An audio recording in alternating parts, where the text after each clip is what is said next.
Hi, everybody.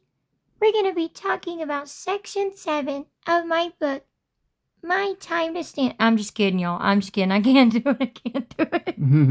it. Welcome back. Hubby's here. Hey, y'all. Welcome to Night Combos. Welcome. Yes, Hubby's here. Hey, Hubby. Hey. Y'all, Hubby told me to do that. Anyway, we're seriously going to be going over Section 7 of our book in this video. We were going to do Section 7 and 8, but we're going to wait and try to do Section 8 and 9 tomorrow.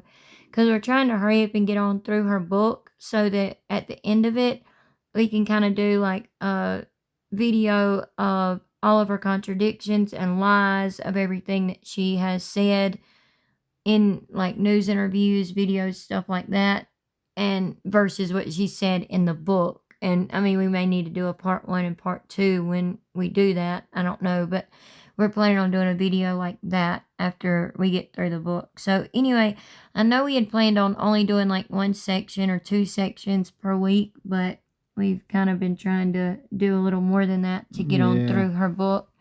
Plus, you know, we want to get on through it too to like see what all she's saying that everyone's talking about. But we found that it's kind of easier for us to play half of the book, give our thoughts and comments on it, you know, to avoid copyright and everything as well. Half of the chapter. Yeah, chapter, section, heck, she don't call it neither one. Well, you called it a book.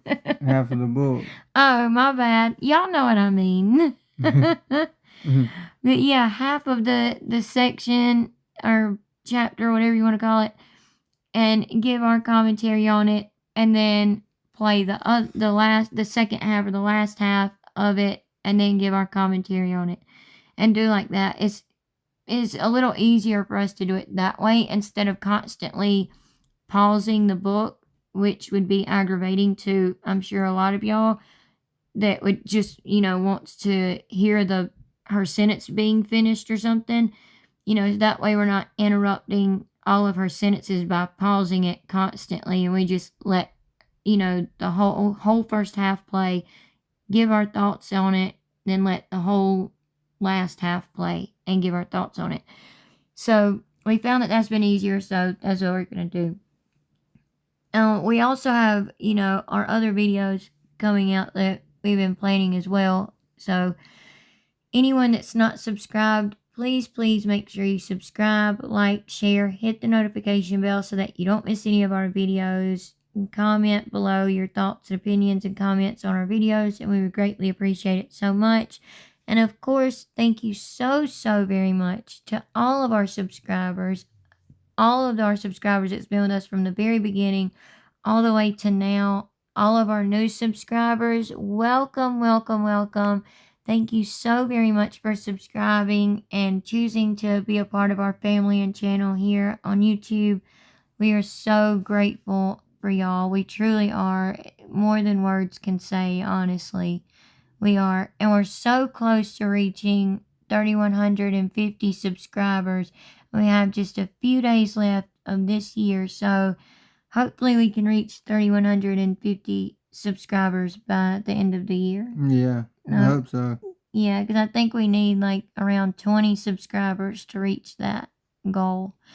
So that's become the new goal because y'all are so amazing that we've reached our hubby's goal of 3,000. So, and well above it, obviously. So thank y'all so very much for that. Y'all are truly amazing. But because of this book, it can be so heavy and also can be a little triggering for people that actually are victims of SA and DV and stuff like that.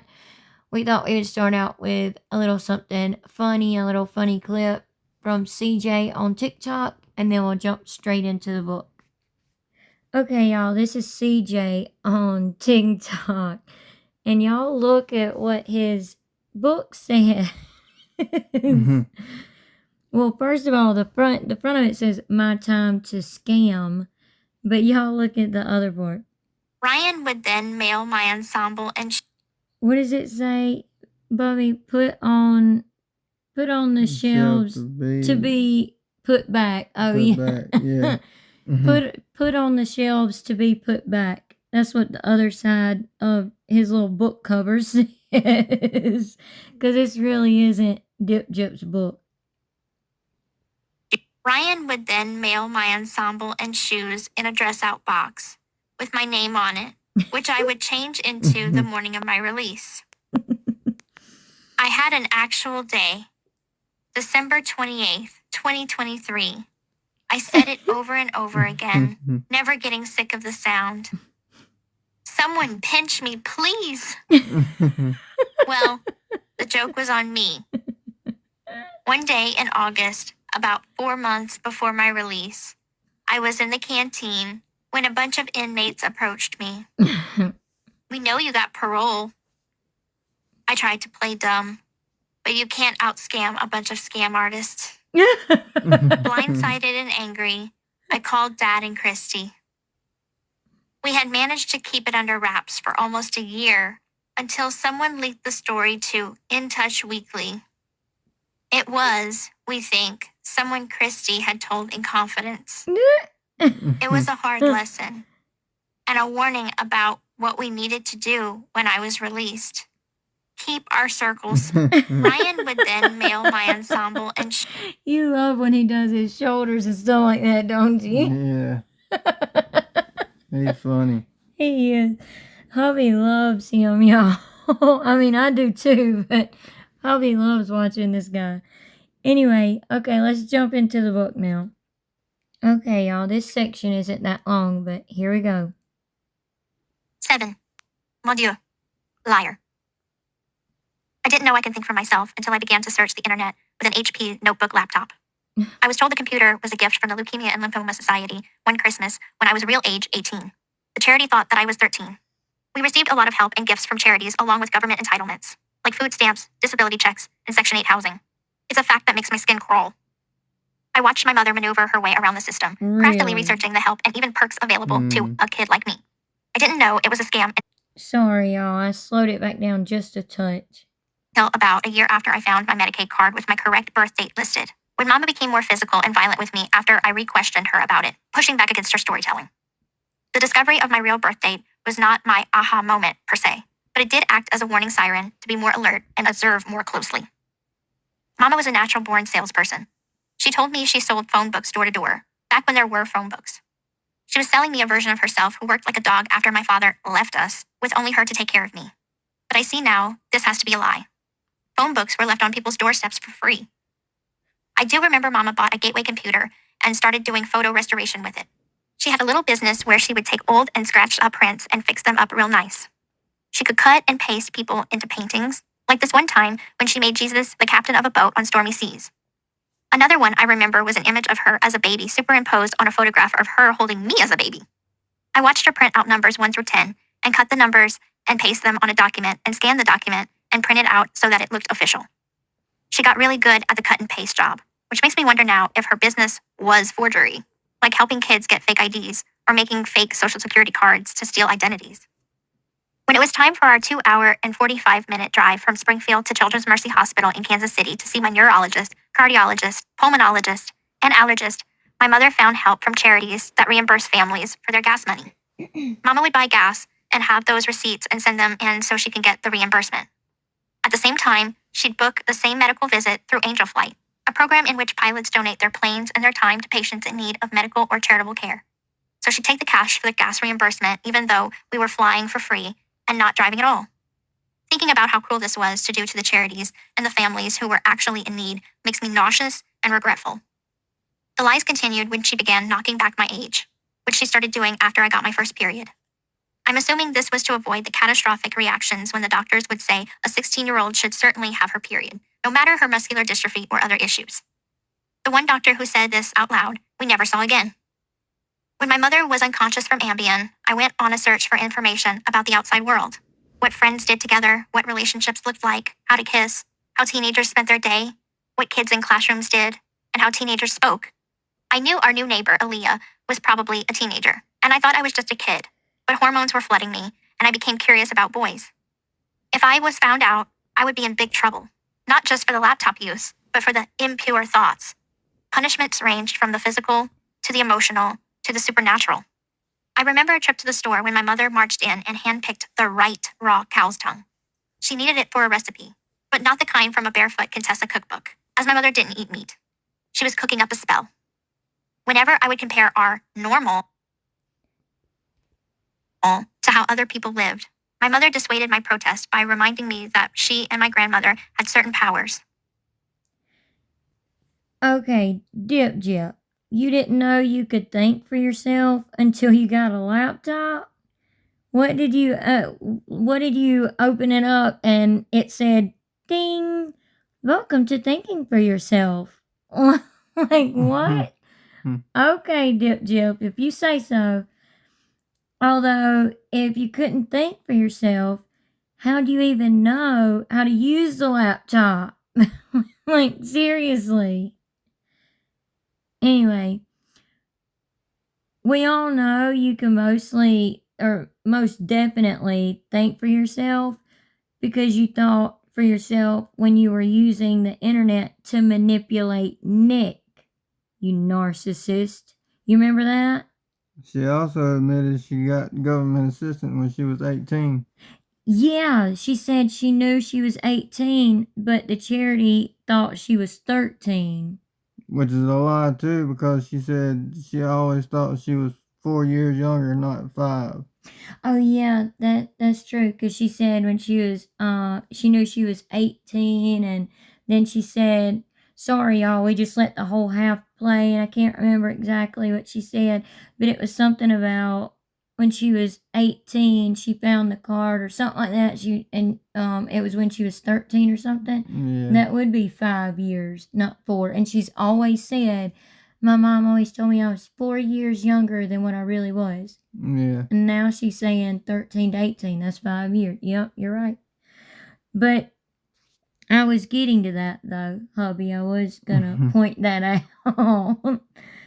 But yeah, she said she knew she was 18. So that's fraud there, Gypsy. You just admitted to it by saying in your actual printed book, which I know we're listening to the audio version, but it's also, she's reading from her printed book, so it's also in her printed book, that you received food stamps, Social Security checks, and Section 8 housing. Y'all, seriously, every bit of that can be reported. She would actually be made to pay it back. I mean, especially Social Security, like they jump on that like white on rice. Oh, Seriously, like yeah. they will make you pay that stuff back so fast it's not even funny. So they will make her pay that money back, as well as food stamps. The food stamps she was collecting as soon as she turned 18, and she and her name was put on the food stamp application form, and we spoke with someone from the Department of Social Services who worked in the food stamp department. We asked them about that, and they do have a fraud department where people get food stamps from 2 different states or 3 different states, multiple states at one time, and get food stamps and lie about their income, stuff like that.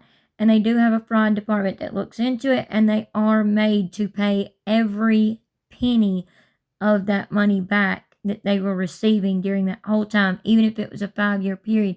There have even been people that's gone to jail because they were committing fraud with food stamps. So, yeah, y'all, all this needs to seriously be reported on her. And we done a video on that as well. We will put the link to the Social Security fraud video that we did at the top of the description box of this video, because it has a really interesting proof and information in it about reporting her, so she'd have to pay it back. But y'all should really watch that video as well. Click on that link at the top of the description box for this video and watch that video we done, because we show proof in that video and also give you the numbers that you can call to report her for this fraud, because she definitely needs to be reported for it. We just all seriously need to call and make a simple report. I mean, we have, and you can report it anonymously. You don't have to give them any of your personal information at all. You would just give them Gypsy Rose Blanchard's name and say that, she committed fraud with food stamps, Social Security, Section 8 housing, all of that, Medicaid fraud, all of that, receiving Medicaid, every bit of it, that is paid for by the government. And believe me, the government wants their money back. Oh, yeah. So y'all really need to click on that link so y'all can get the number and report her for real. And she said something else too that I was wanting to say something about. Oh, her talking about her mama having to work hard and it must have all been a lie and everything. Yeah. Well, Dip, it's not a lie that Daddy Rod didn't take care of you. I know you don't, you call your grandpa Claude Daddy Claude, but we're talking about Daddy Rod right now, okay? Daddy Rod didn't take care of you. Your mom, your actual mom, Dee Dee, had to take your dad, Rod, to court several times to get him to pay child support. Oh my gosh, Gypsy. You say what y'all did to the charities made you nauseous and regretful? Then pay it back. It's as simple as that. Pay it back. And stop doing it now by being a little greedy grifter. Literally. Pay it back. Pay back the people that you owe money to, the actual personal people that aren't companies or charities or nonprofits, but sorry about the screen flipping, y'all, that are not nonprofits and all that, but the actual people that have reached out to you to say, hey, like Mandy's Candies, and you know exactly who we're talking about, that gave y'all, snack baskets and all of that for y'all's flights to Disney World and to medical conferences and doctor's appointments and all that, and gave y'all money as well. There's several people out there that's reached out to you just to ask for their money back, just simply asking for the amount of money that they gave y'all back. So give that back to them and give it back to the government and also the charities as well. Okay, y'all, here we go. Let's listen to the last half of this section. Sometimes I still believe it, especially the part that I'll never be free. It's really easy to be brought back in line if you think your mother will go out back and mix a potion in a cauldron to punish you forever. Maybe she had watched Snow White too many times, with the mother casting her fair daughter out for the hunter's delight, jealous of her coming of age. If I ever questioned our lifestyle, the gas reimbursements, why she kept telling doctors I wasn't old enough to have a period, why she would tell a lie to a friend, or why I couldn't have friends my age, my mother would remind me of her witchcraft powers. A pencil would fall off the table and she'd say she did it with her mind. The shower head would drip water and she'd claim it was the force of her energy. The little house on Volunteer Way could swallow me up whole if my mother just willed it to. So my mother was not only my sole caretaker, without whom I could die for any reason at any time. She was like a god to me, with omniscient powers. If I wanted to sleep alone once in a while, she would say with indifference, I hope nothing happens to you tonight, and then close the bedroom door. I became afraid of the dark real quick. Of course, this would result in my begging to sleep with her, waiting for her to have mercy on me. You are my heart, she'd say while we snuggled away the adrenaline rush I felt from being alone in the dark. Her emotions were a whip that snapped against my self-worth. I found solace and escape in drugs, especially after we began fighting a lot. Though I was prescribed pain medications once in a while for a dental issue or a minor surgery, my mother had frequent prescriptions for Vicodin and oxycodone. She had chronic kidney stones and chronic pain in her leg. I was well aware that those drugs had a calming effect on me, and once I began to question her and also push back as a teenager for more freedom and independence, our fighting really spun me out. I remember the first time I sought out the painkillers for no pain at all, and it was after Mama and I were yelling at each other for what seemed like over an hour. I just wanted to relax, so I popped one of her pills and exhaled. The pills became a thrilling turbulence to my static air, a friend to depend on, a disturbance of my monotony. They also were the only things to numb my pain and rescue me from my loneliness. She knew I was taking them and didn't say a word. Well into my later teen years, when I began to question and rebel, I think she preferred I had my secret high because at least she knew something could control me when she couldn't. At the very least, the pill shut me up. Soon one pill wasn't enough, so I'd double up, and then, high as a kite, surf late at night on my laptop. Then I'd graduate to crushing the pills and inserting them in my feeding tube, which gave me an instant high. The only time Mama got really mad at me was when she needed the pills for her migraines, and there weren't any left. "The pharmacy won't refill these before it's time," she yelled one afternoon. Caring only about my fix, I freaked out at the thought that the one crutch I actually needed was gone. I needed them to be refilled. She needed them to be refilled. So she dragged me to the police station with her and told the detective that she and I were robbed in the Walmart parking lot, and the thugs ran off with her only bottle of pain meds. With the police report, she was able to justify a refill. Being high uninhibited me. The pills gave me the nerve to comment in chat rooms in the middle of the night. I dressed up in wigs and showed off my cleavage in self-portraits. The pills provided a hopeful escape from my boredom, confusion, fear, and loneliness. They provided me with a fuzzy courage to find ways to explore my teenage curiosities and fulfill my foreign and tingly new needs. I went from wishing for a daddy to fishing for a boyfriend. 8. Well, first of all, Dip and Snow White, it was her stepmom, her evil stepmother, who was trying to poison her, not her mom. Just thought I'd throw that out there and let you know. But okay, y'all. Dip said her mom got a raw cow's tongue to, quote, cook up in a potion, and maybe she watched Snow White too many times. Well, she wasn't the one enjoying her royal mashed potatoes, sucking a bottle, planning to unalive her own mom on a Disney trip as a 20-something-year-old. You say it is really easy to be brought back in line when you think your mom will go out back to cook up a potion in a black cauldron to punish you forever. Kind of like how your alleged daughter will feel with you doing your black magic crap. But also, you just said in the first half that you of this section of section 7 that you learned to think for yourself when you got a laptop. So what the heck, Dip? We're going to need you to explain that a little bit. Yeah, for real.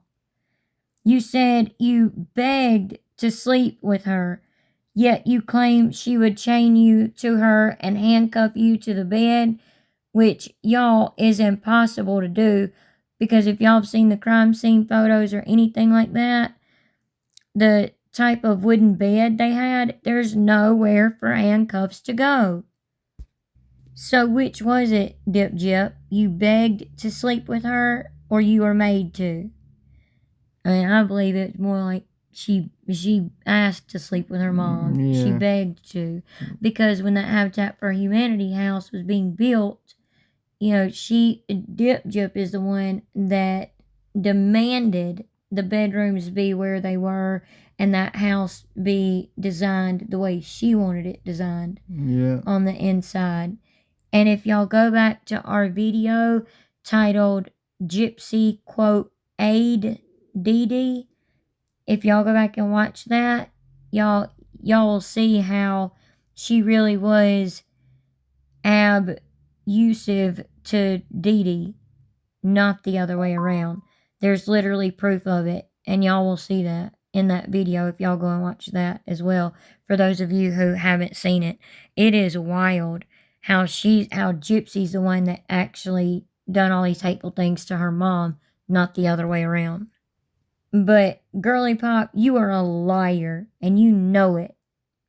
Then she said her mom dragged her to the police station to say that they were robbed in the Walmart parking lot to get a new prescription of painkillers.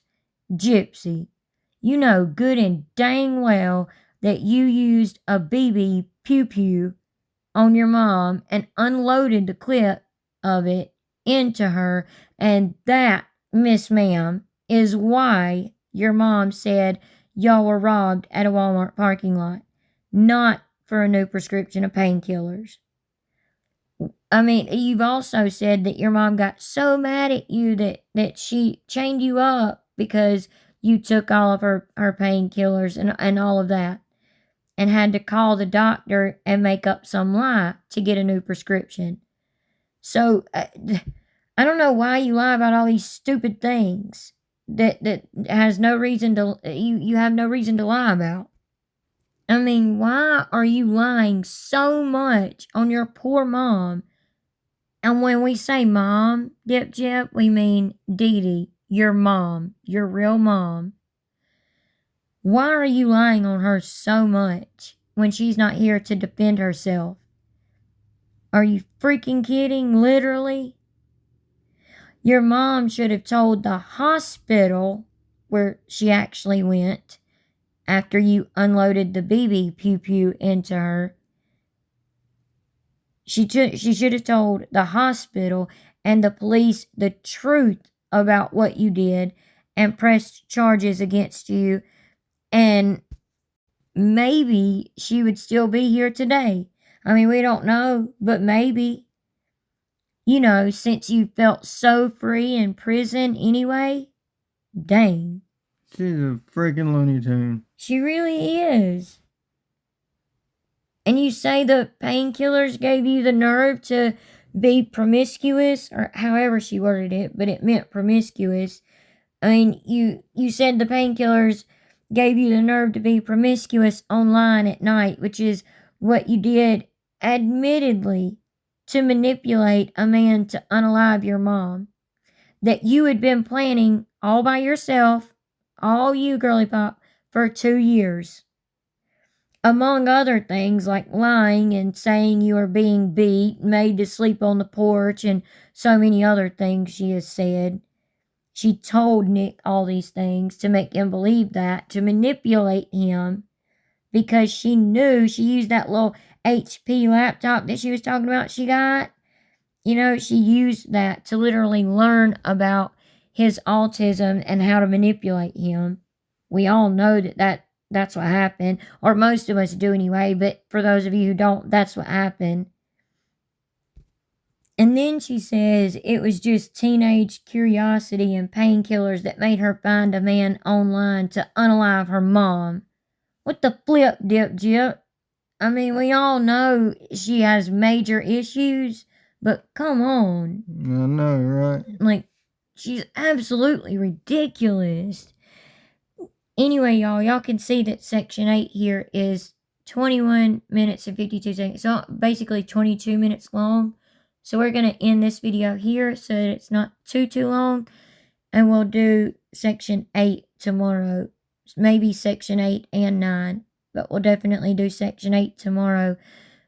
And then, of course, y'all know we also have another video coming out as well. Well, we have several videos we've been working on that we have coming out. But we were talking about tonight, though. We have another video for tonight. Anyway, this is the end of this video. We hope y'all enjoyed it. We hope y'all enjoyed our commentary. But what are y'all's thoughts and comments on this section of the book? And the book so far, all the way up to chapter 7. Or maybe I guess I should say all the way up to chapter 8. We hadn't covered chapter 8 yet. We've covered all the way up to chapter 7. So what are y'all's thoughts and opinions of chapter 7 all the way to before, to the beginning of the book? What are y'all's thoughts and opinions on it? We would love to know. Leave them down in the comment section below. And of course, like always, we'll be conversating with y'all down in the comment section as well. But like we said, we hope y'all enjoyed this. And we'll see y'all in the next video. Have a good night and God bless. Oh, and real quick, if you're not already, please make sure to hit the subscribe button, like, share, hit the notification bell so that you don't miss any of our videos. And we would greatly appreciate it so much. Have a good night. And God bless. Bye. Bye.